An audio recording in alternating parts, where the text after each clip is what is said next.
Assalamualaikum warahmatullahi wabarakatuh. Banyak di kameranya, ya. Seperti biasa belum ada bumper. Ya, masih di podcast Ebi. Ki dan Abi. Oke. Seperti biasa kita lagi sekolah. Nggak tahu sekolah mana ya. Iya. Anggap aja pokoknya sekolah lah. Kalau Anda kenal kami sih udah tahu nih sekolah mana. Iya, di tempat pendidikan lah. Iya, tempat pendidikan. Dan memang di tempat pendidikan ini kita mengasah dan juga mengisi ilmu. Oke. Gitu. Dan apa yang akan kita obrolin ini adalah bentuk kita dalam mengasah bentuk critical thinking kita. Oke. Atau kemampuan berpikir kritis kita tentang apa yang terjadi di beberapa Udah pokoknya Maret. sampai podcast kita yang terakhir ya. Iya, masih ya. Sampai ada sebuah meme di mana apalagi nih hal kocak apalagi nih yang akan terjadi di negeri kita. Ampun. Sebegitunya ya, luar biasa. Nah, yuk. Jadi berita pertama apa Kak? Masih tentang tapi disclaimer juga ya, kita kalaupun kita mengkritik itu adalah yang kita kritik adalah sebuah kebijakan atau hal-hal yang terjadi, tidak terkait dengan individunya. Ya, bukan Ya, personal, bukan personal, tapi jabatan profesionalnya. betul Ya. Apa yang akhirnya Kita komenin sih sebenarnya. iya juga sih, kita ngapain kritik juga ya. Kita Siapa sih? kita siapa sih? Gitu. Cuman 2 tukang pecel yang Ramadan nggak buka. Iya. Tahu Ramadan udah mending lu pesen dah. Kita nggak buka nih, nggak ada yang pesen. sedih Pak.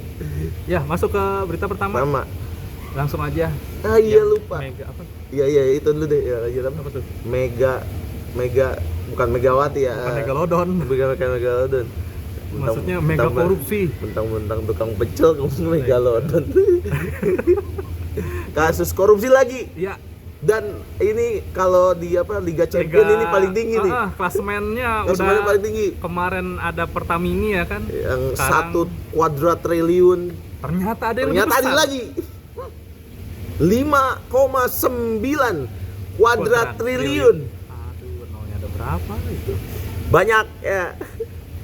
Itu 5.000 cuman triliun. nah, dan itu tuh sebenarnya adalah salah satu bentuk investment yang diharapkan sebagai investment yang bikin duit itu jadi berkembang dengan baik. Yang diharapkan itu Justru malah yang terjadi adalah barangnya palsu. waduh. Hati-hati Anda yang membeli. Emang apa nih? Ayo mancing, siapa yang mau nembak duluan? Ya gua dulu dah. Antam ya. Mas Antam. Tuh korupsinya, bukan korupsi sih ya, pemalsuan emas Antam. Pemalsuan emas Antam. Yang Akhirnya merugikan negara sebesar sampai 5,9 kuadrat triliun. Banyak banget ya. Itu ada lagi nih, ternyata yang lupa. Apa tuh? Emak ini minyak. Aduh itu Minyak juga. loh yang minyak kita, tau gak sih? Oh iya, benar. Allah, Benar. itu minyak Iya. pemerintah. Ini bukan pemerintahnya ya, oknum. Tapi kok banyak Tapi kok semabes yang kemabes yang kemarin ya. yang itu loh, yang Istilahnya. apa? Yang minyak yang diklaim 1 liter. Ternyata Nah, isinya ternyata ketika dipindahkan ke gelas takar itu hanya 750 ml. pun 250-nya buat apa Anda? Buat mandi. Tapi udah cukup sih itu buat mandi. Oh iya ya. Bolo alam juga kalau mandi di atas Diminum kali minyak. galon biar kolesterol. Kadang mikir sih itu, ntar orang kalau korupsi minyak di neraka Aduh, siksanya apaan ya? Masuk minyak blebeb. Terus habis itu ada lagi berita tentang itu apa namanya? Apa sih? Demo Indonesia Gelap Jilid 2 yang akan diadakan 17 Maret. Waduh. Terus ada lagi apalagi sih tadi ya? Bentar, nyontek.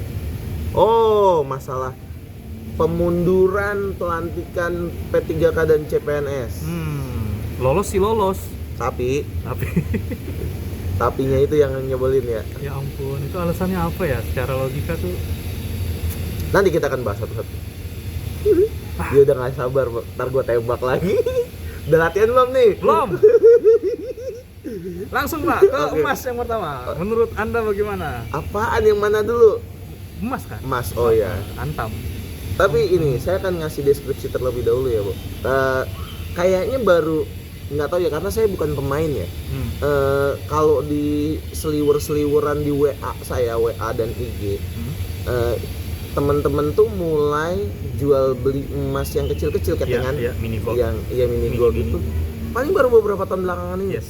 Ya, kan sebelum-sebelumnya kita tahu emas itu lebih sering saya taunya dalam bentuk perhiasan gitu, atau kalaupun misalnya batangan tuh yang 1 gram paling Gram, enggak betul. 1 gram 2 dan sebagainya ya. Kayaknya 1 gram. Saya nggak tahu detail-detailnya, tapi belakangan ini beberapa tahun belakangan ini ada tuh yang jual ketengan 0,1 gram Yang gitu harga kan. 5.000 ada di Shopee. Nah itu pokoknya emasnya itu di keteng-ketengan kecil lah, berat kecil. Shopee lagi, nyebutin toko lagi. Oh iya. Ya kalau Shopee mau masuk sini boleh. Ntar ini tahu jadi lompat tuh. Kemarin itu nonton podcastnya podcast Ancur ya apa gitu.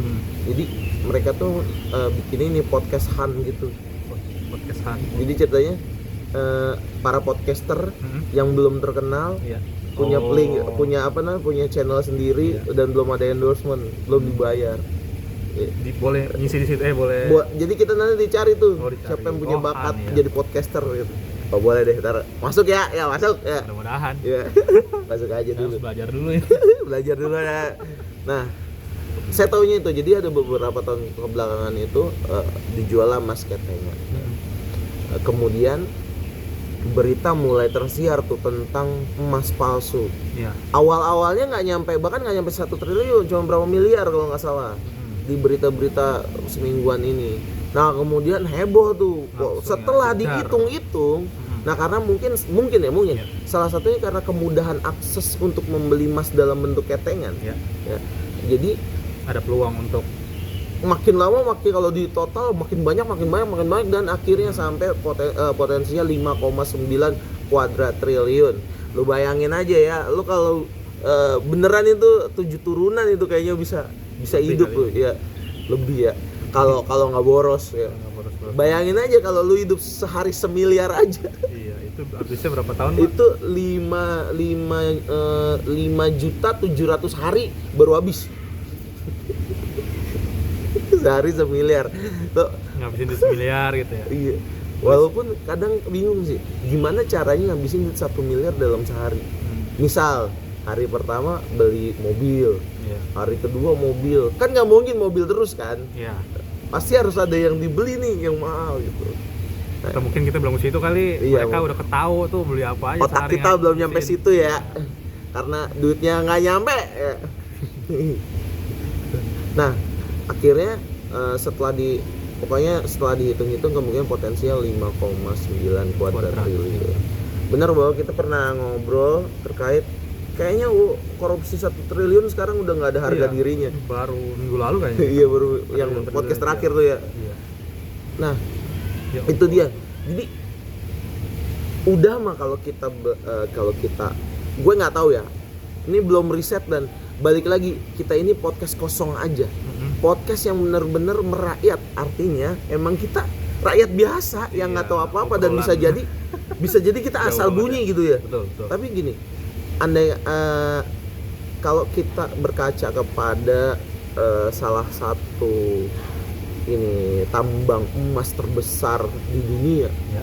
yang adanya di Papua. Saya udah pernah ngomong tuh yang terkait dulu tentang Papua kan. Ya. Bagaimana negeri itu yang kaya tapi miskin, yang diambil dikeruk sumber dayanya, dapatlah emas banyak, udah mereka megang emas banyak, kemudian ada potensi dipalsukan. Setelah dipalsukan, jadi ibaratnya dia punya duit 2 tuh, duit dari si emas Iya. sama duit dari emas palsu. Emas palsunya.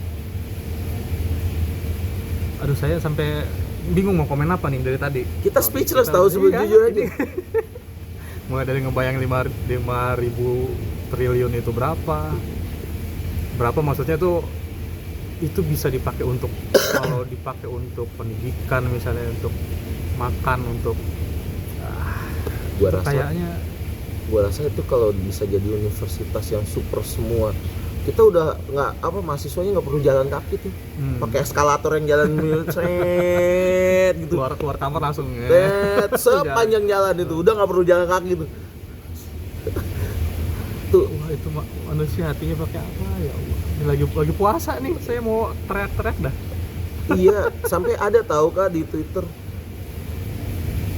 ini, kita membuat analoginya oknum aja deh ya. Ya. Apalagi nih yang besok akan dilakukan oknum untuk mengurangi pahala puasaku, begitu. Iya. Kita maki-maki lah gitu. Kocak. Pernah dengar istilah ini nggak? Buah kalau udah busuk itu nanti akan jatuh dengan sendirinya. Sempet dengar perkataan itu sih dari beberapa orang gitu. Dan kalau memang Indonesia udah busuk banget nih, ntar juga akan jatuh dengan sendirinya gitu. Cuman jadi maksudnya 98 akan terjadi? Enggak, jatuh dengan sendirinya itu kan macam-macam kan. Bagi apa? Indonesia banyak pilot caranya. Iya. Okay. Apa Indonesia pilot kah atau apa? Karena tadi kan buah itu kalau udah busuk nggak usah ditimpahin, nggak usah nanti dia akan jatuh sendiri gitu. Ini udah 5.000 kuadran triliun, emang kurang busuk apa ya? Kok ya saya jadi mikir, emang bener sih buah, atau ada beberapa negara yang, contohnya apa ya, saya lupa tuh, ada satu negara yang memang udah busuk banget kan, sampai akhirnya memang terguling tuh segala macamnya, dimulai dari baru lagi. Kayaknya bukan negara lama, baru ini, cuma saya lupa negara apa gitu. Tapi kalau ngomong kayak gitu ya, memang tadi ada sempat postingan sih. Jadi runtannya gini, semua yang rusak, terus 98 jilid 2 lah, gitu ya. Atau negara pilot hancur. Nah, mulai lagi dari awal. Tapi balik lagi pertanyaannya, ketika awal ini bermulai, apakah ini adalah awal yang nol atau awal yang, tahu nggak sih kenapa salah satunya kenapa Presiden Habibie itu dilengsarkan? Salah satunya muncul anggapan bahwa dia ini adalah orang Orde Lama. Orba dong. Orde baru. Tuh, makanya harus disingkirkan. Padahal tetap aja yang nyingkirin itu cuma karena pengen dapat kekuasaan aja. Makanya kan ada istilah, sebenarnya kita tuh demo buat apa?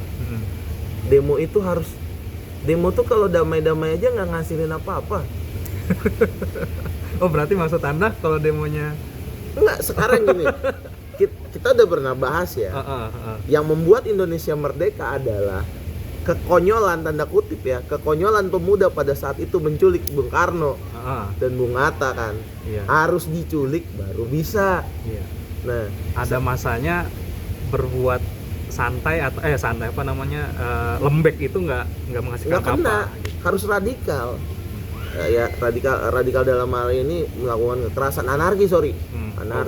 Nah tuh kayak gitu. Itu kan mendalam, anarki. Harus anarki mau nggak mau gitu kan. Karena atau sampai kayak misalnya presiden mana sih yang sampai kabur ke luar negeri gara-gara negaranya udah nggak terkontrol, kolaps banget gitu. Jujur teman-teman ya, kita ngobrolin begini bukan karena kita menginginkan itu, bukan sebenarnya. Tapi kayaknya hal itu jadi berasa nggak terhindarkan gitu. Nah, kalau sampai hal itu terjadi, apa yang harus dilakukan, Kak? Enggak. Gue baru ngomong. Jangan sampai ntar ada yang komen, lu udah berbuat apa untuk Indonesia? Ini kan kadang-kadang ada nih. Ya cuman nggak tahu ya kalau. Kita udah berbuat banyak ya. Sorry nih. Gue guru, dia ini entrepreneur, ya kan. Kita udah berbuat banyak nih. Lu mau balik lagi, lu yang berbuat apaan lu? Komen doang di sini lu. Iya, komen doang di sini lu. Ayo. Tuh, aduh ya Allah, terlalu. Udahlah Kak, kita tinggalin aja deh. Terlalu berat itu. Iya. Tapi masalahnya semua berat semua. Cuman gini deh, apa maksudnya ini kan kita juga dalam ranah Pak Abim sebagai guru ya kan, sebagai pendidik gitu.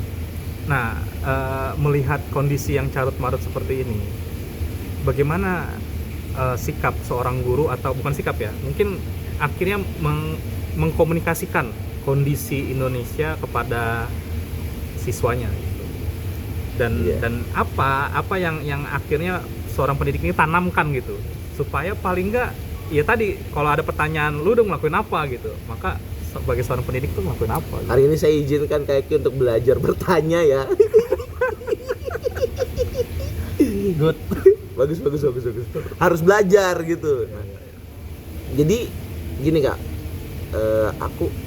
aku senang banget hari ini. Salah satu yang buat aku senang adalah jadi di sesi kelasku itu biasanya aku ngizinin anak-anak untuk bertanya 3 pertanyaan. Nah ini kadang-kadang aku bisa cicil nih, tergantung keadaan di kelas. Misalnya 1 pertanyaan di awal pertemuan, 1 pertanyaan di tengah. Pertanyaan apapun atau berhubungan Bebas dengan apapun. Okay. Apapun. Bukan matematika doang. Enggak, apapun. Karena aku berlandaskan, landasanku adalah jangan sampai mereka itu mempertanyakan suatu hal yang ternyata esensial ke orang yang salah. Oh, ya itu benar. Jadi ya. kadang-kala gini, kalau menurutku ya, salah satu hal yang paling menyebalkan di muka bumi ini adalah ketika kita punya pertanyaan dan nggak terjawab. Iya. Nggak terjawab dengan tuntas. Bingung nanya juga sama siapa. Iya, bingung gitu nanya kan? sama siapa. Makanya di setiap kelas tuh aku ngasih ngizinin ke mereka untuk bertanya apapun, bebas. Nah, kalau nggak berani bertanya atau nggak ada pertanyaan gimana? Wajib harus ada pertanyaan. Oh, diwajibkan ya. Ini terinspirasi oleh guru kita Pak Widoyo. Pak Wid kan gitu, di awal harus nanya 1 gitu. Nah, dan ini biasanya pertanyaannya itu pasti seputar hal yang lagi yang lagi hype. Oh, relate mereka ya? Maksudnya Pasti ngerelate. Entah itu kayak tadi sebenarnya ada pertanyaan yang hampir nggak jadi ditanya, itu adalah kenapa Bekasi banjir. Nah ini belum masuk nih. Oh iya, banjir kemarin ya. Kenapa Bekasi banjirnya parah banget hujan itu? Kan curah hujan nggak terlalu besar tuh ya? Nggak besar-besar banget. Kayak... Selalu kan yang dituduh adalah kiriman dari Bogor. Selalu. Walaupun itu benar. Ya. Dan itu tidak terhindari. Tapi kenapa jadi kubangan yang luar biasa? Tinggi yang 2 rumah 2 halaman, 2 tingkat aja habis. Jadi, nah disitulah saya masuk ke ranah bahwa, nah harusnya begini, harusnya tidak begitu. Tapi biasanya terutama kalau waktunya masih longgar ya, maksud waktu ngajarnya atau apa gitu, saya lebih senang untuk bertanya sebenarnya ke anak. Contoh, misal ya, kita akan ngomongin Bekasi ini. Misalnya, Kak, menurut Kakak itu kenapa Bekasi banjir? Terus? Jawab aja coba, misalnya. Singkat aja. Oh, karena kebanyakan gedung. Jadi tempat penyerapan nggak ada, kurang. Kenapa bisa banyak gedung? Karena ketika membangun tidak sesuai dengan AMDAL. Oke. Nah, itu AMDAL apa ya? Ini sebenarnya kalau anak sekolah nggak sampai sini sih biasa jawabannya. Jadi harusnya gimana? Harusnya diatur. Nah, jadi pencegahan, bisa mencegah, maka ada pencegahan. Jadi begitu cara saya mengarahkan mereka. Jadi bukan lantas aku hanya menceramahi ya, bukan, tapi biar mereka tuh masuk. Oh ya, masalahnya ini loh, kenapa ini terjadi dan harusnya begini loh. Nah kayak gitu. Dan itu mungkin salah satu bukan kontribusi ya, salah satu cara agar saya tuh mau anak-anak saya bisa paham tentang keadaan negeri ini. Dan kadang-kadang juga banyak loh tentang, misalnya mereka bicara tentang korupsi, Pak, menurut Bapak korupsi gini gimana gitu. Menurutku balik lagi, korupsi ini tidak bisa dihindarkan. Kemarin ini belum lama ada video unggahan yang viral, nggak tahu sih viral di kakak apa enggak ya, tentang ada perempuan kalau masa keriting, dia menjabarkan tentang di BUMN itu tuh bukan korupsi, tapi itu sistem. Wah, baru lagi, baru Udah lihat ya? baru. Itu ya Baru. cewek tuh yang Ya, tahu, gitu. tahu. Dia bermonolog tentang itu, tentang bahwa ini bukan korupsi, tapi memang bukan sistem juga, apa sih namanya, ada tuh. bukan sengaja korupsi, Iya, tapi bukan memang sengaja. begitu sistemnya, Iya. cara kerjanya begitu kerja. gitu. Nah, itu adalah sebuah respon yang keren banget buat saya, untuk bahwa kadang-kadang gini teman-teman sekalian, mereka yang di dalam itu bukan niatnya korupsi, tapi mau tidak mau harus melakukan itu. Kayak yang di episode ketika kita Tentang ngomongin polisi, benar. bahwa si polisi ini bukannya mau, tapi emang disuruhnya begitu dan dia nggak punya pilihan. Ya. Sialnya adalah sama kayak menteri yang BUMN, dia bilang gini, saya diperintah, Oh ya, yang terakhir tuh yang di tahun 2014, Ya. ya, saya diperintah untuk melakukan ini. Iya. Saya kan bawahan ya, mau nggak mau. Nah, yang bikin kita sebagai masyarakat greget adalah sudah ada pernyataan seperti itu, Iya. tapi tidak segera dipanggil nih atasannya. Iya. Karena balik lagi kan namanya bawahan, mau nggak mau kan ngikutin atasan, gitu kan. Siapa pucuk paling atasnya ya kita tahu lah. 10 tahun kan lumayan lama ya. Dan juga sama seperti kasusnya serupa sih, bukan sama, kasusnya Mr. Tom Lembong. Nah, di mana Kalau Tom Lembong justru malah yang apa? Dia dilaporin dia dipidanakan kan? padahal Gitu. semua menteri melakukan hal yang sama, bahkan lebih besar Betul. jumlahnya. Dia cenderung lebih kecil, tapi kenapa yang lain tidak dipanggil? Betul. Saya nggak mau bicara kalau ini adalah salah satu cara untuk menjatuhkan orang lain. Kadang kan gitu ya, belakangan ini kita tahu kalau nggak bisa ngejatuhin institusi atau seseorang, langsung karakternya aja yang dibunuh. Tak. Itu seperti yang kita ngomongin kemarin, Alif Lam Mim. Iya. Kalau nggak bisa dianya terlalu kuat, dia bisa keluarganya, bisa siapa. Itu benar yang diserang. Jadi nggak diserang direct si orangnya, tapi Iya. juga orang lain. Nah, ini yang kita bangun di sekolah, bahwa daya nalar berpikir kritis, terus juga memahami tentang sebab akibat. Oke, Sebab akibat itu yang penting untuk kita diskusikan di dalam kelas. Masalahnya adalah karena anak-anak ini saat ini sering diberikan informasi yang cepat. Kita pernah ngobrol, Yes. ada berita A, tiba-tiba berita Langsung B, berita atau B. paling gampang ini kalau buat mensimulasikan, kamu nonton TikTok Iya. atau IG Reels, informasi satu dapat truk masuk, Belum swipe selesai lagi, itu. belum kecerna sempurna, dapat informasi lagi, akhirnya informasinya itu jadi bertumpuk.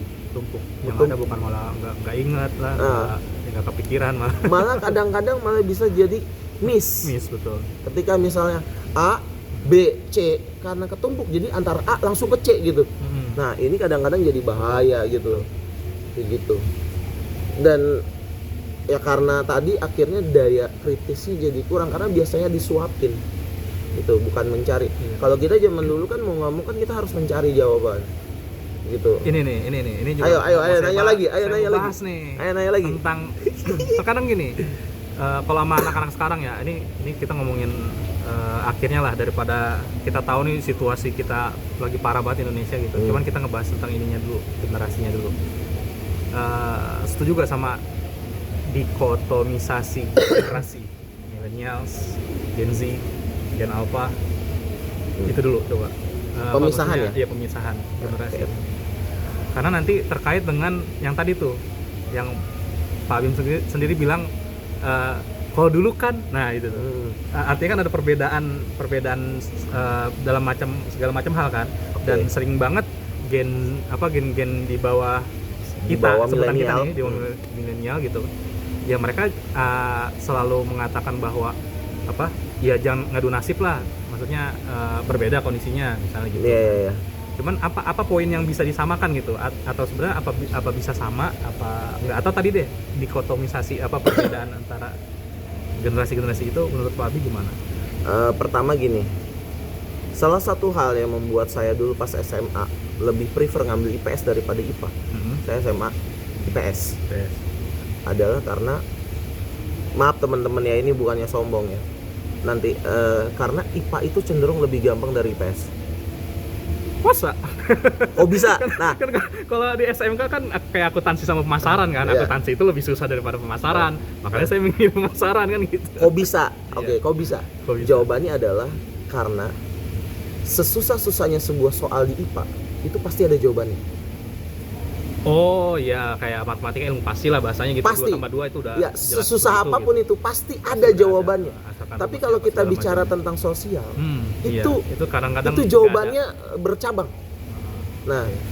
maka saya akan menyatakan terlebih sebelum menjawab bahwa tidak ada jawaban pasti dalam ilmu sosial. Yang ada hanyalah ketika kita mencari atau mendekati pattern kebenaran Ya. atau landasan kebenaran. Landasan kebenaran itu pertama bisa kayak Al-Quran, Injil gitu. Landasan keimanan pertama, kedua landasan hukum atau norma.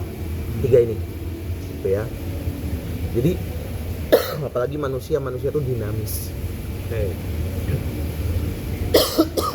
Maaf ya, masih batuk. Itu yang pertama. Yang kedua, bahwa tadi manusia dinamis, maka tidak pernah ada manusia yang sama. Oke. Tapi polanya bisa dipelajari. Oke. Pernah dengar istilah sejarah pasti berulang nggak? Nah, sebenarnya yang berulang itu bukan kejadiannya, tapi polanya. Polanya. Oke. Maaf ya. Hanya orang yang berbeda gitu ya, hanya yang berbeda hanya pelakunya gitu. Pelaku dan juga detail kejadian. Betul kejadian. Oke. Ibaratnya gini, kita lahir terus kemudian belajar sekolah, setelah lulus SMK atau SMA kita tahu hidup, mau itu kita kerja ataupun kuliah, kita mulai tahu hidup, kita mulai tahu kerasnya hidup di di usia 20-an. Kemudian bentar, Ya, masuk iklan obat batuk. Ya, duh, kita doain mudah-mudahan cepat sembuh nih. Ya Allah. Cepat sembuh, cepat Amin, baik, ya Allah. lagi puasa nih. nah kemudian rata-rata tuh di usia 20-an itu Ya. mulai tuh pencarian jati diri kan di bawah 20. Ya. Nah, pencarian hidup itu ada di 20, Jadi ini ngomongin rata-rata ya. kerata-rataan. Oke. Woi, masuk tuh. Woi. Pesanan Woi, banget. woi, pesanan woi. Terima. Taruh ini di mana? Oh, Sleepy. Pas Sleepy ntar diterima kok. Woi, pesanan luar biasa. Nah, itu. Nah, sekarang kita masuk. Perlu nggak sih kita mendikotomikan generasi gitu ya? Iya. Menurutku balik lagi. Wah. Oke. Menurutku balik lagi. Setiap generasi punya tantangannya sendiri. Karena dunia itu sudah berubah, ya. Entah itu dari tentang kemajuan teknologinya kah, keadaannya kah. Tapi polanya nggak berubah. Tapi polanya kita kejadiannya juga, ujiannya juga nggak berubah. akan ada similarity atau keserupaan Serupa. gitu ya, dengan kasus yang berbeda gitu. Nah, jadi kalau misalnya dibilang paling sering banget kita dengar Gen Z itu lembek. Betul. Ya. Bukan, ada lagi Tati, mau buka, banyak yang pesen. Ya, alhamdulillah. Jadi ini ada kamera backup, kamera di handphonenya Kaek itu disambungin sama Gobis. Banyak pesanan itu, beliau kan ahli, salah satunya jual resort. Ya. Nah, mereka dibilang lembek. Sebenarnya gampangnya gini Kak, misalnya ya Kak, aku akan ngasih skor aja, semoga teman-teman bisa dapat bayangan, kayaknya juga dapat bayangan. Misalnya hidup kita itu power mentalnya 1-100 misal ya, Ya. disebut cukup dewasa tuh di 50. Oke. Jadi ini ada alat ceritanya alat penguji bukan penguji, pengukur ya. Mental, oke. Secara matematis biar enak aja, karena balik lagi sosial tuh terlalu dinamis. Kita akan coba patternkan ke dalam bentuk eksak sedikit ya, angka. Nah, pokoknya 100 itu dianggap orang yang paling dewasa banget dah. Levelnya udah nggak tergoyahkan lah. Nah, kita dianggap dewasa tuh di nilai atau di skor 50. Awal dewasa ya. Awal dewasa. Nah, yang mengakibatkan kita bisa naik level sampai ke 50 itu ada pertama ilmu, kedua pengalaman, nah kan, ketiga kondisi. Oke. Ketika kita ngomongin kita sebagai milenial aja lah. Kan sering banget tuh denger, apalagi kalau udah ke boomer, bapak dulu ke sekolah jalan kaki, susah banget tuh kayaknya. Nah, rasa susah itu kan nempak mereka. Betul. Maka levelnya naik lebih cepat. Oke. Nah, kemudian kita dianggap lebih lembek kan sama mereka. Mereka lebih lembek. Nah, pergerakan atau naik level kita lebih lambat.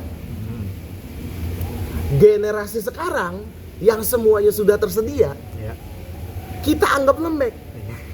Karena pergerakan level mereka juga lebih lambat.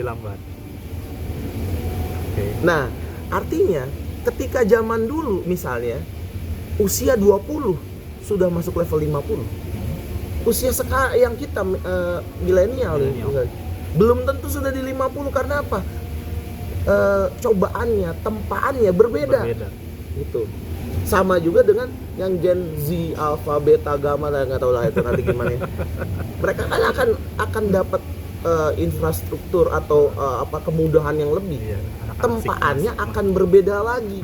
Jadi tingkat naik levelnya berbeda. Tapi ini kan kalau kita bicaranya secara mental ya.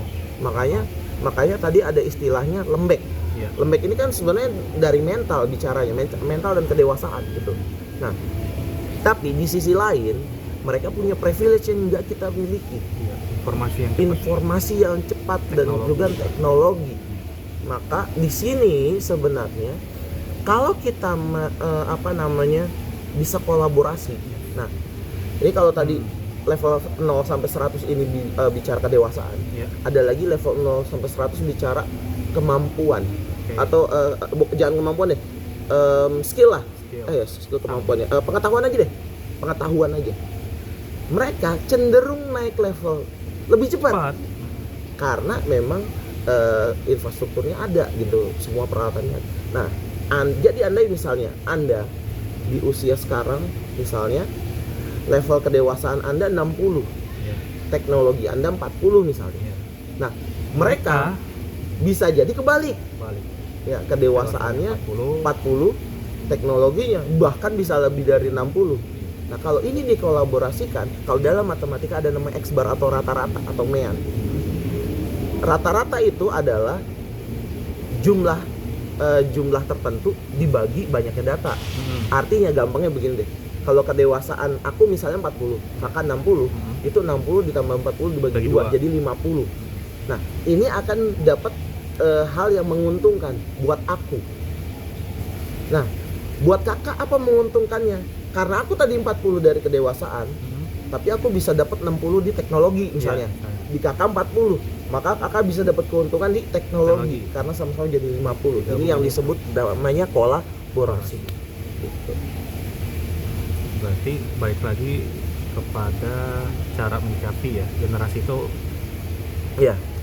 Karena ya mungkin karena saya ngelihatnya di TikTok atau di Instagram itu kan yang banyak ditonjolkan adalah perseteruannya gitu. Dan ada satu lagi Kak sebenarnya. Ini sadar nggak sadar sebenarnya kita semua membangun ini.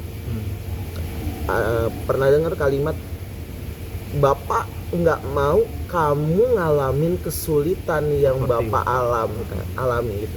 Atau orang tua sering bilang begitu ke anaknya. Itu sebenarnya adalah bumerang. Karena apa? Anda bisa settle kayak gini. Anda bisa kuat karena ngerasain di tempat. Kalau anak Anda nggak di tempat, ya nggak bisa masuknya ke situ. Ya. Mungkin oke lah secara keilmuan, ya mungkin bisa, pengetahuan mungkin bisa. Tapi kalau secara daya tahan, endurance atau daya tahan, ya sulit. Gitu.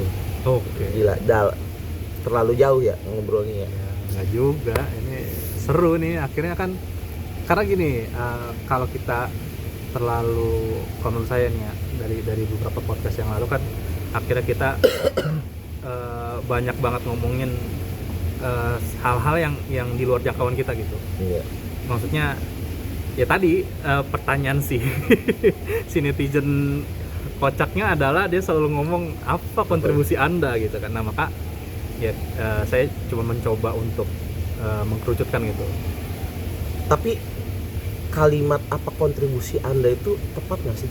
Enggak sih. Ya kan karena memang kocak aja mereka nggak ngerti.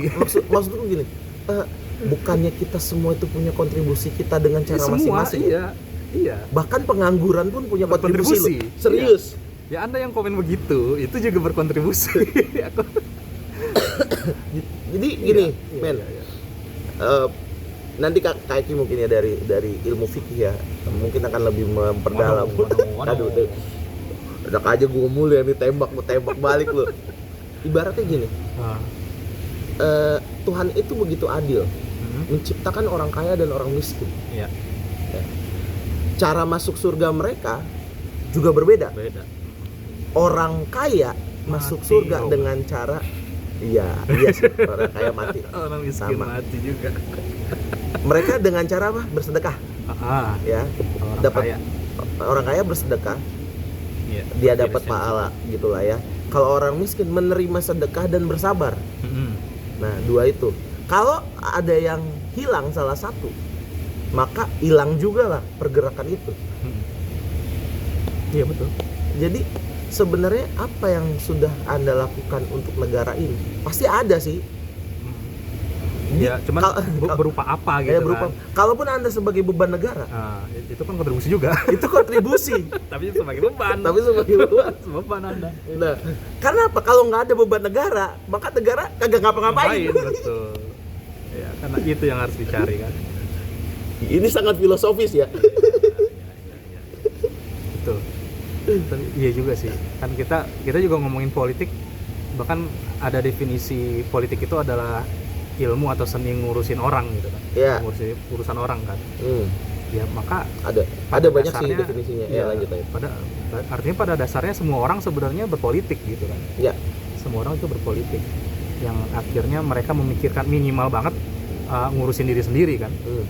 Ya tadi Anda mau jadi pengangguran yang komen-komen gak jelas gitu kan, atau ngebuzzer. Ya kalau ngebuzzer mungkin masih dapat duit lah ya. Gitu. Cuman ya kalau akun real account yang akhirnya keikutan ke buzzer itu kan, ya kontribusi Anda apa juga gitu. Ya. Jangan-jangan kalau dengan analogi yang sama ya, berarti koruptor tuh dibutuhkan tuh. Nah, Koruptor dibutuhkan Secara- untuk melahirkan pahlawan baru. itu kalau di-create itu, kalau di-create kalau Soalnya gini nih, misalnya kayak tahu kan yang tadi kasus P3K dan CPNS yang diundur. Iya. CPNS diundur ke bulan Oktober kalau nggak salah, P3K sampai tahun depan. Itu di komen-komen, dan kalau dipikir mungkin iya ya. Polanya adalah akan ada pahlawan yang nongol ucuk untuk membuat enggak itu bukan. Karena kemarin kan dimundur. udah dikonfirmasi katanya ya.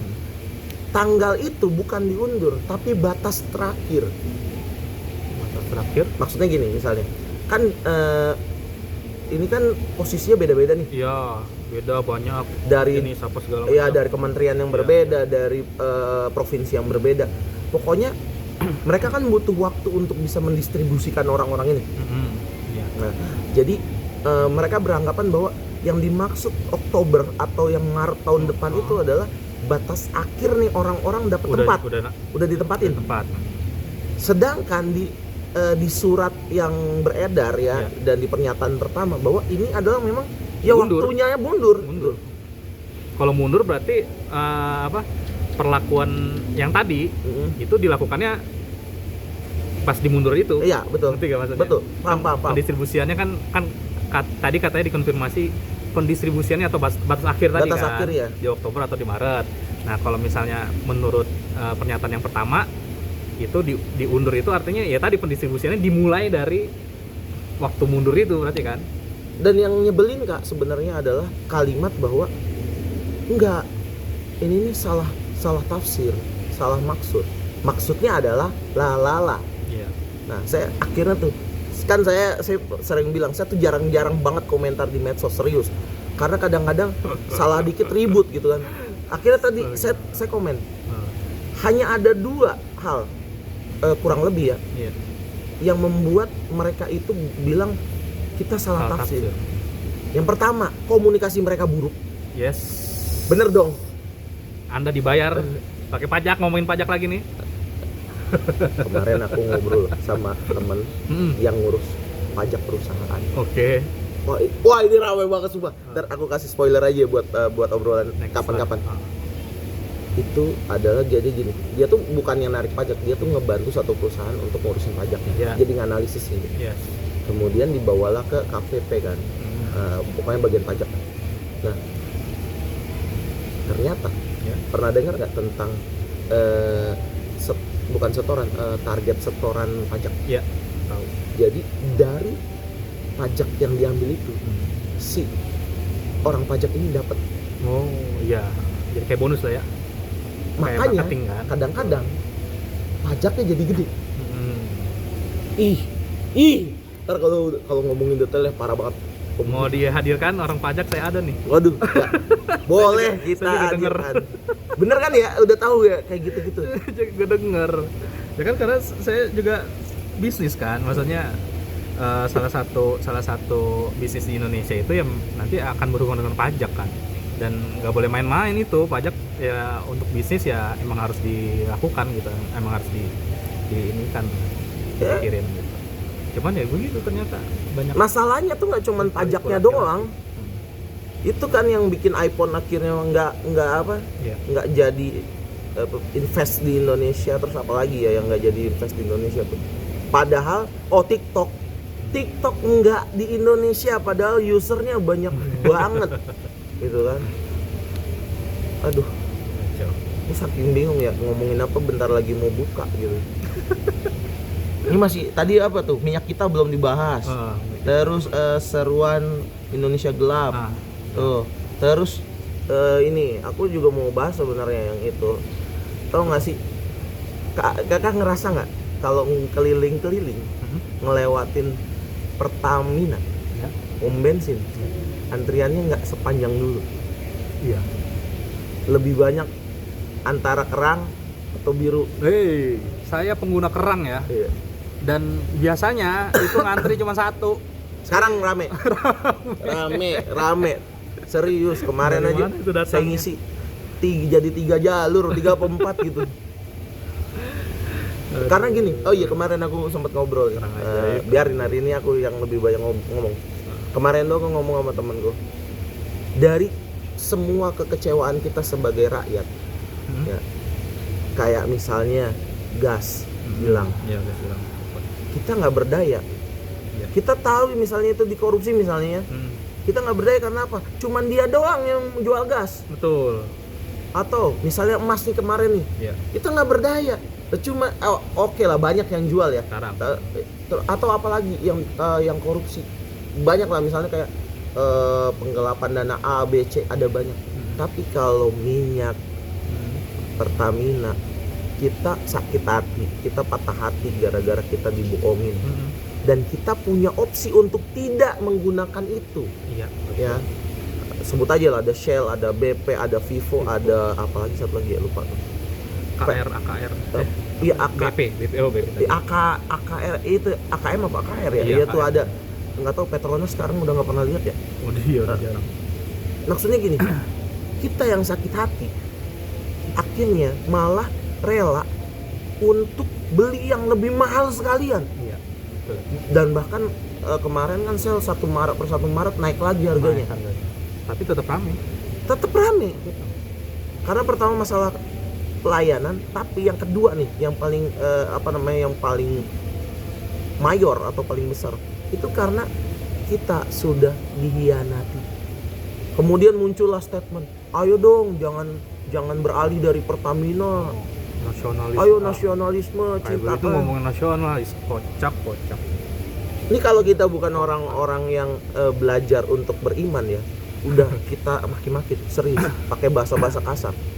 Nah, otak lu di mana? Lu udah dikecewain dan lu minta nasionalis. Hei, lu tuh yang ngambilin duit, yang masukin minyak oktan, Ya kita balikin ngomongin. ente, apa gunanya jadinya untuk rakyat? Dan by the way ya, banyak banget teman-teman di daerah bilang hal yang sama. Andai aja mereka punya selain Pertamina, habis Pertamina. Ya, udah itu dulu. Kak, udah mau buka. Listrik juga begitu kemarin. Oh, listrik juga sama. Kemarin cuman listrik kan ada kompensasi ya, potongan Iya. 50% kalau nggak salah, atau beberapa bulan. Dapatnya double. Tapi kita lihat nih, habis itu